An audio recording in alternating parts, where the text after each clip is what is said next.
Good morning. आज का topic है work transfer in thermodynamics.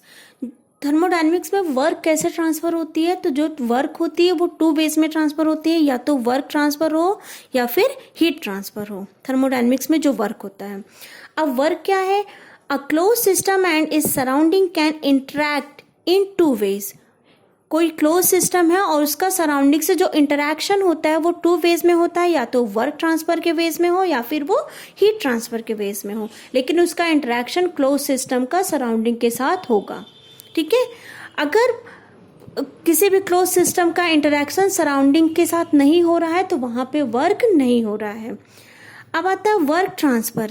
In thermodynamics work transfer is said to be done by the system when sole effect is external to the system can be reduced in form of lifting wait.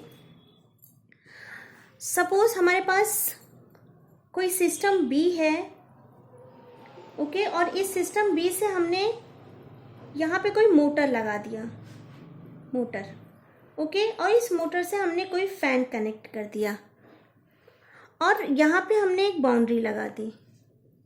ठीक है। अब क्या हो रहा है, जैसे ही motor को start कर रहे हैं ये फैन चलने लग रहा है, तो यहाँ पे क्या हो रहा है, वर्क ट्रांसफर हो रहा है। किसके थ्रू? एनर्जी के थ्रू। लेकिन अगर हमने यही सिस्टम लिया और यहाँ पे मोटर को कनेक्ट किया और यहाँ पे हमने फैन लगा दिया, ये फैन है, ओके, यहाँ पे हमने फैन लगा दिया और बाउंड्री हमने यहाँ बना ली, यहाँ पे हमने बाउंड्री बना ली, तो यहाँ पे क्या हो जाएगा? No work. वर्क तभी होगा जब सराउंडिंग के साथ इसका इंटरेक्शन होगा। तो इसको हम ऐसे भी बोल सकते हैं, work transfer is the transfer of energy, transfer of energy, energy. ठीक है। अब आइए बात करते हैं साइन कन्वेंशन। साइन कन्वेंशन क्या होता है? साइन कन्वेंशन, साइन कन्वेंशन दो तरह के होते हैं। अगर work done by the system, अगर सिस्टम ने खुद ही वर्क किया है तो वहां पे हमेशा वर्क डन किस में होगा? पॉजिटिव में। अगर work done on the system, किसी सिस्टम पे वर्क हुआ है तो वहां पे जो वर्क होगा वो हमेशा नेगेटिव में होगा। आइए इसको समझते हैं कैसे। सपोज हमने एक सिलेंडर लिया, इस सिलेंडर में हमने एक पिस्टन लिया और यहाँ पे इसका प्रेशर P1 और वॉल्यूम V1 है। अब यहाँ से हमने इसको हीट देना शुरू किया। जब हम हीट देंगे तो गैस क्या होगी? एक्सपैंड होगी। गैस क्या होगी? एक्सपैंड होगी। जब गैस एक्सपैंड होगी तो वॉल्यूम बढ़ेगा, और जब वॉल्यूम बढ़ेगा तो पिस्टन ऊपर उठेगा। तो ये कुछ इस तरह का डायग्राम हमको मिलेगा। पिस्टन इस हीट एनर्जी की वजह से प्रेशर भी बढ़ा है और वॉल्यूम भी बढ़ा। ठीक है। तो ये पिस्टन अपने आप ऊपर उठ जाता है। अब इसका प्रेशर P2 और वॉल्यूम V2 हो जाएगा।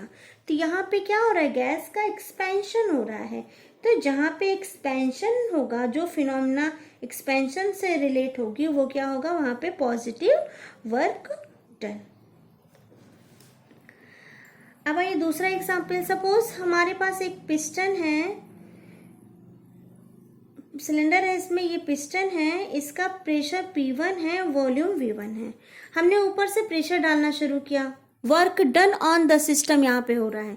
ऊपर से प्रेशर डालना शुरू किया, तो जैसे हम प्रेशर डालेंगे ये पिस्टन खिसक के नीचे आ जाएगा। ठीक है। अब इसका प्रेशर P2 और वॉल्यूम V2 हो जाएगा। यहाँ पे क्या हो रहा है? गैस का एक कंप्रेशन हो रहा है। क्या हो रहा है? गैस का कंप्रेशन।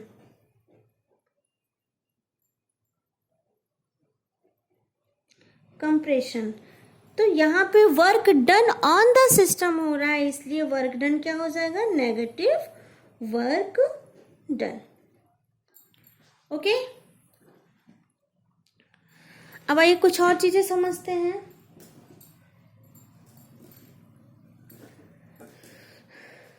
सपोज हमारे पास कुछ इस तरह का सिस्टम है, यहाँ पे हमने पिस्टन लगाया हुआ है, यहाँ इसका प्रेशर P1 और वॉल्यूम V1 है। ओके, अब ये जो सिस्टम हमने लिया है ये क्वासी स्टैटिक सिस्टम होना चाहिए, क्वासी स्टैटिक प्रोसेस होना चाहिए। ऐसा प्रोसेस जो बहुत धीरे धीरे हो, इतना धीरे हो कि वो हमको पता भी ना चले, या फिर इसको हम रिवर्सिबल वर्क भी बोल सकते हैं। और सिस्टम कैसा होना चाहिए हमारा, क्लोज होना चाहिए। तो इसकी कुछ कंडीशन है, ये मैं ऊपर लिख देती हूँ। सिस्टम कैसा होना चाहिए, close system work. Okay, reversible होना चाहिए। रिवर्सिबल होने के लिए हमने कहाँ से ले लिया है, क्वासी स्टैटिक प्रोसेस यूज हो रहा है यहाँ पे। ठीक है, रिवर्सिबल वर्क। और क्या है, डिस्प्लेसमेंट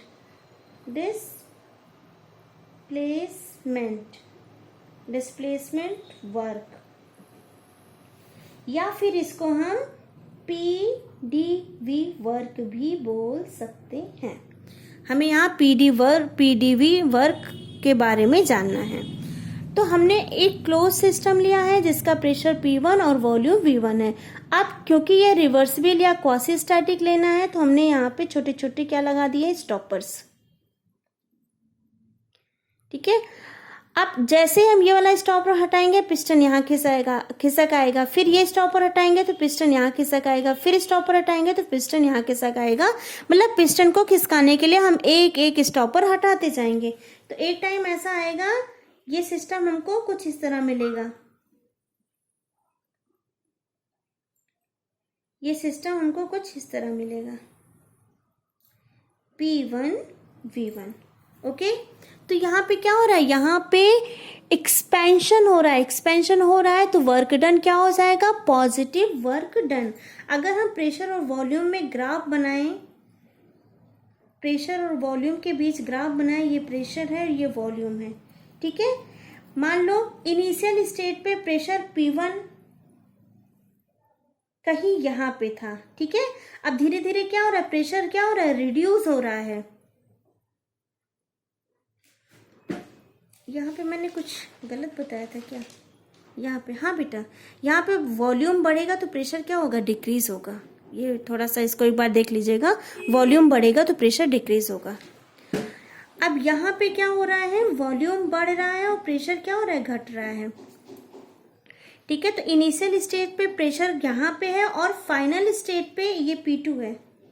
फाइनल स्टेट पे प्रेशर आपका कहाँ हो जाएगा, कहीं यहाँ पे हो जाएगा। ठीक है, ये आपका स्टेट 1 है, स्टेट 1, एंड ये आपका स्टेट 2 है। तो अगर हम इनके बीच ग्राफ बनाएं तो ये क्या हो जाएगा, ये हमारा एक क्या हो जाएगा, स्टेट 1 से स्टेट 2 तक हमारा क्या हो जाएगा, एक प्रोसेस हो जाएगा। ओके, और अगर हमने यहाँ पे एक स्ट्रिप खींच दी, एक पतली सी स्ट्रिप ली यहाँ से यहाँ तक में, तो ये क्या हो जाएगा, DV। ओके, और इसका प्रेशर कहीं यहाँ पे हम देखते हैं, तो वर्क डन क्या हो जाएगा, W = P.dV।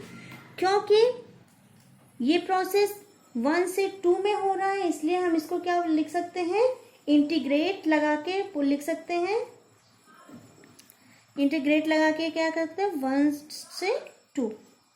ओके, ये हो गया आपका वर्क डन का फॉर्मूला। वर्क डन के लिए क्या क्या होना चाहिए, सिस्टम आपका कैसे होना चाहिए, close system, quasi static process होना चाहिए, क्वासी स्टैटिक प्रोसेस होना चाहिए, और फ्रिक्शनलेस प्रोसेस होना चाहिए, फ्रिक्शनलेस प्रोसेस। ओके, अब यहाँ अभी ओवरऑल जितना हमने देखा उसमें क्या है कि वर्क डन जो होता है ये एक बाउंड्री फिनोमिना है। अभी हमने देखा था ना यहाँ पे वर्क डन क्या होता है, वर्क डन एक बाउंड्री फिनोमिना होता है। अगर बाउंड्री के बाहर वर्क हो रहा है तभी हम उस वर्क को कंसीडर करते हैं। और दूसरा वर्क डन एक पाथ फिनोमिना है, पाथ फिनोमिना भी है। कैसे पाथ फिनोमिना है, जैसे अगर हम 1 से लेके 2 पाथ 1 इसको मान लेते हैं, ठीक है, और यहाँ पे एक हम लाइन ड्रॉ करें, इसको मान लें पाथ 2, ठीक है। अगर हम पाथ 1 का वर्क डन देखें तो पाथ 1 का वर्क डन क्या हो जाएगा, ये, ठीक है। लेकिन अगर हम पाथ 2 का वर्क डन देखेंगे तो हमें ये भी कंसीडर करना पड़ेगा। तो पाथ 1 पे जाएंगे तो हमें इतना एरिया मिलेगा, और पार्ट 2 से अगर हम जाएंगे तो हमें ये पूरा एरिया मिलेगा। इसका मतलब क्या होता है कि जो वर्क डन होता है ये बाउंड्री फिनोमिना है, वर्क डन एक पाथ फिनोमिना भी है। Thank you.